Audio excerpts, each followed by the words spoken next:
Hello friends, in this lecture we will discuss the concept of communication in ancient Indian text with reference to the Indian perspective of communication. Let's start. Friends, the contemporary concept of communication is very much Western perspective of communication.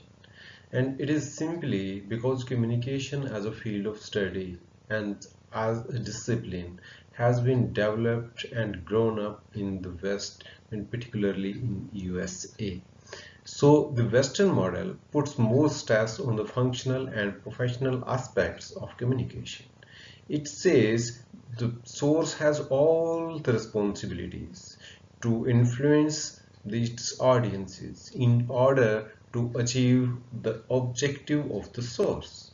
However, this is just one perspective of communication. This is just one way to look at this and to understand it in the manner, but there are many more perspectives, many more ways to look at this idea, and it depends on the culture. It varies from one culture to another culture. So in our context, in Indian context, we have our own perspective of looking at this thing, an idea that what the communication is according to the Indian perspective. There are not enough facts available with us which we can say this is how this is communication is defined in Indian texts, but we can make an idea out of some great creations, some great literature, and prominent amongst them is Natya Shastra, Upnishad, Mahakavya like Ramayana, Mahabharata, Sangeet Ratnakar, Manu Sanskrit literature, work on Vaishnavism, Bhakti movement. There are many medieval saints who communicated so much and with so much of quality that we can learn so many more things from them. And Sufism are certain things that are very helpful for us to understand what the Indian concept of communication is. So these are very few drops out of the huge, the vast Indian ocean of heritage. See, the one thing, one takeaway from the Indian heritage is communication is basically receiver centric according to the Indian tradition, according to the Indian perspective. See, basically the Western model says everything relies upon a source, and the receivers are basically they don't have much of a role to play in the process. They are passive recipient. But on the other hand, on contrary, we can say Indian concept says receiver is the center of communication. It is his or her perspective, his or her idea, his or her perception, his or her knowledge, experience that is to be counted at the final outcome. So Indian perspective is more important to the knower.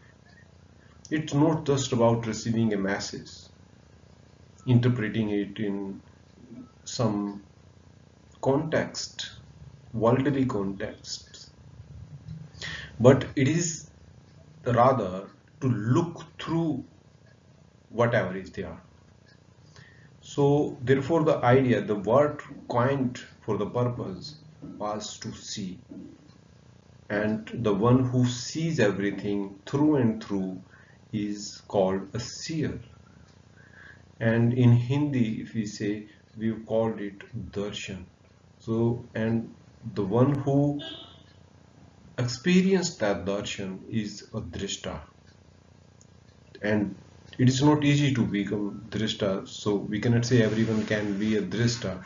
So in order to become a great communicator, you need to first enlighten yourself. Then only you can become a drishta. Then you can see through all the impurities, through all the miscommunication part of communication entirely.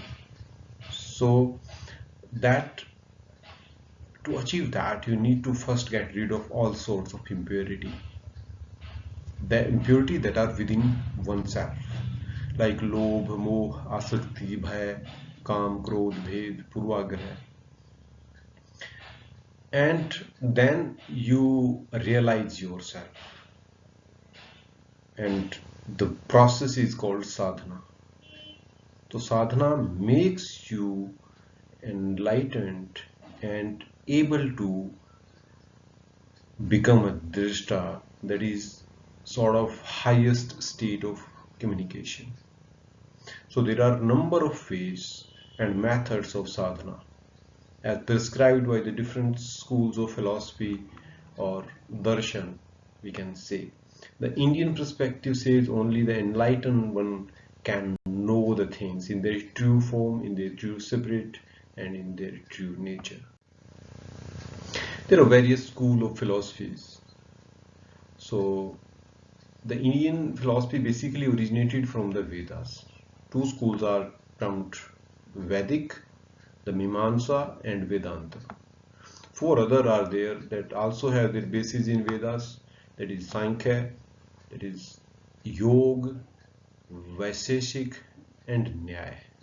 So collectively these six are called Shad Darshan. The Shad represents the six. Buddhism and Jainism are also well-established schools of philosophies in India, in Indian heritage, but they have not been associated with Vedic. They are on contrary. The Vedic people call them Nastic, but still they are important part of Indian heritage. So these total 8 schools of thoughts, the philosophy, the darshana, are there, and they all have a prescribed way to become ultimate communicator. They all have their own ways of sadhana. Let's have a look at the four Mahavakayas of the Upanishads, which are true gems of Indian heritage. They tell us a lot about the communication and what the height or what the ultimate goal of communication can be. The first one is from Aitreya Upanishad. It says Prajnanam Brahma, that is, insight is Brahma. So in the word insight is also having a sight within itself. Like we say we are into the darshan. The sight is the same darshan, but that is pretty different from the rest of sighting. It is inward sighting. So what we see inside ourselves as the true knowledge is Brahma. The another Mahavakya, it says Am Atma Brahman, that is, this self is Brahma. So what kind of self the Mandukya Upanishad Rishi is talking about? What self? It's not the self what you think you are. It's not your thinking, but it's your true self that is there, that you have to realize that true self is your Brahma. That is the existence which is infinite. The next one is Tattvamasi. This is the third Mahavakya of Chandogya Upanishad.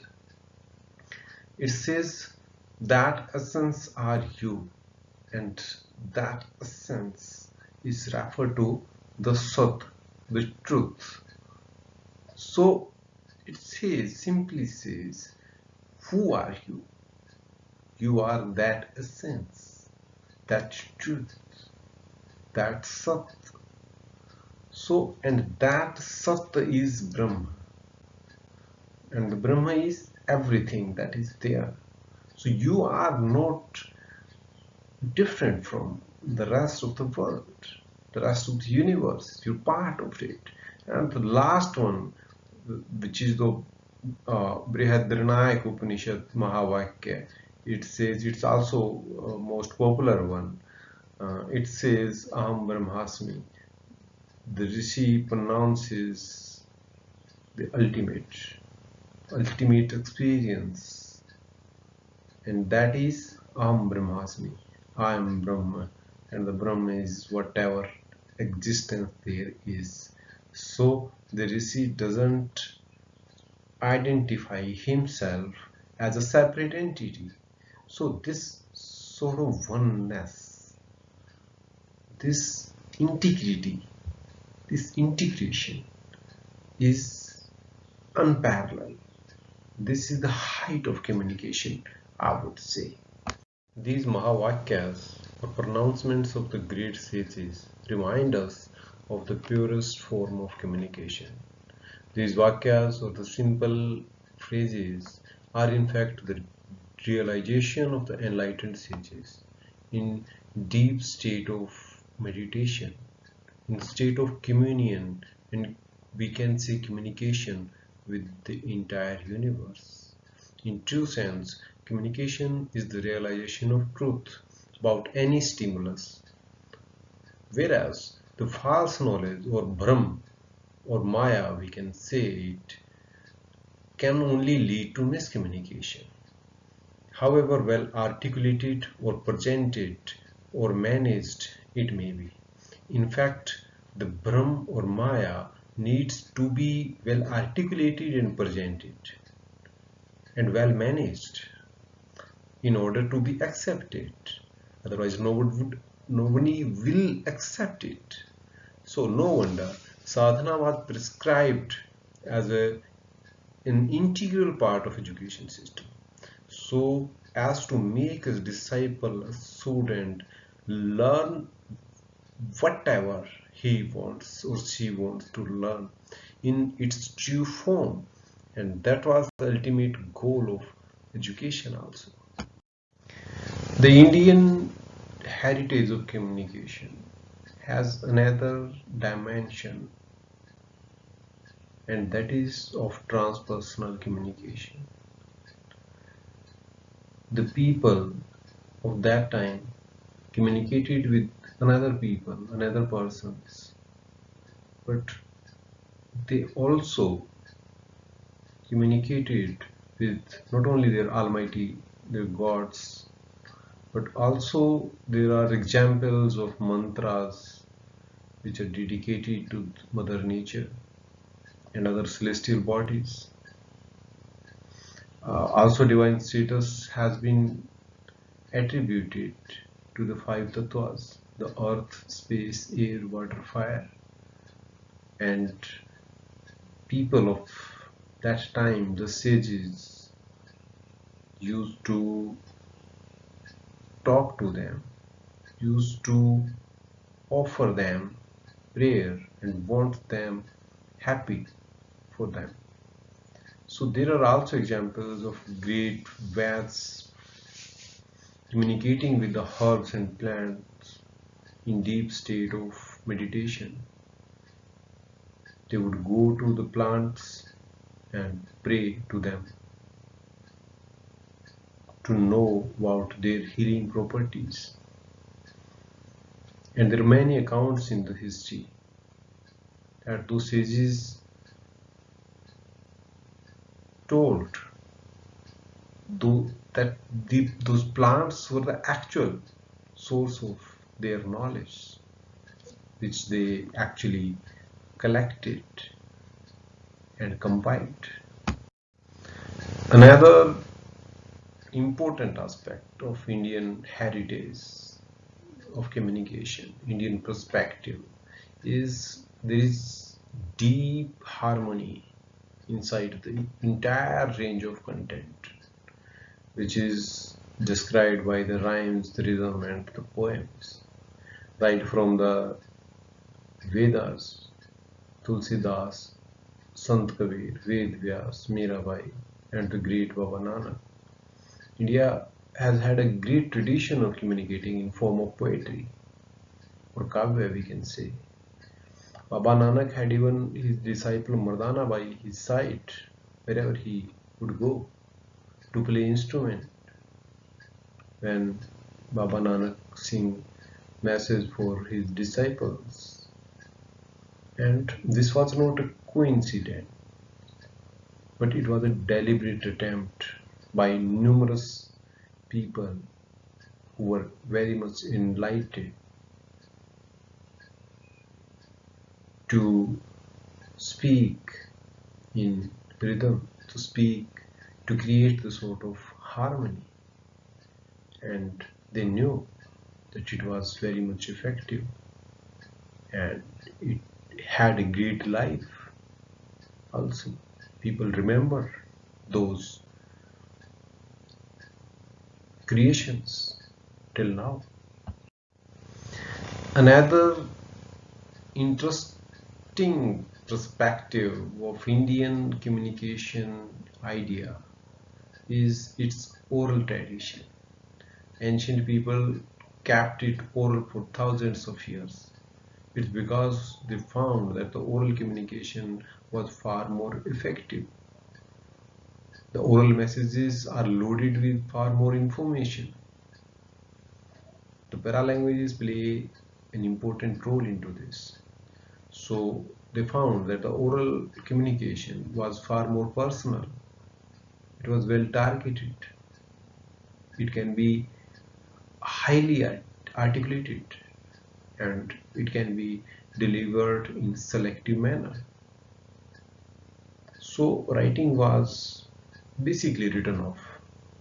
The people deliberately preferred not to write. The ancient sages, creators, and communication of ancient India choose the oral discourse. Sadharnikaran is most elaborated and well-defined concept in the idea of Indian communication. So it is process of making something common among the senders and receivers. It's a sharing of emotion or experience. Its most prolific account of Indian concept of communication given by Bharat Muni in Natya Shastra, which originated around 500 years before Christ. Let's have a look at the core concepts within the Sadharnikaran. Vibhav. Vibhav is equivalent to stimulus. It is anything that is perceptible and elicits a response in form of bhav, mood. So whatever we perceive by way of any of our senses, that incites, that stimulates a response within us, and that response, according to the model of Sadharnika, is bhav, or we can say it's mood. So when bhav stay for a while, because bhavs, the moods, pass through our mind in hundreds and thousands and without getting noticed by us. So when bhav are sustained, they stay with us. They lead to ras. The ras is bundle of moods. It is then through the ras swadan when we start relish those ras, that sadharanikan happen. When the audience starts truly feeling, experiencing the same as performed by an actor on stage, particularly at the climax of a drama, then sadharanikaran happens. Then the chances of oneness of the experience are far more. The only condition is being sahrday. So a sahrday person is more suitable to make Sadharnikaran happen with another person who is Saharday. So Bharat Muni has elaborated this complex process of emotional interplay and integration with perfection of pure science. With the highest sense of aesthetics found in Indian literature and Indian tradition. So the Sadharnikaran is also a vivid study of intrapersonal communication which has no parallel so far. I have found the definition of David Barlow quite interesting and as a bridge between the ancient Indian concept of communication and the Western idea, which is contemporary one. So Barlow says communication doesn't involve the transmission of meanings. Meanings are not transferable, only messages are transferred. Meanings are found in those who use them or consume them. So Barlow sounds pretty close to the Indian perspective, and he says that the meanings lie in the users of messages and not in the messages themselves.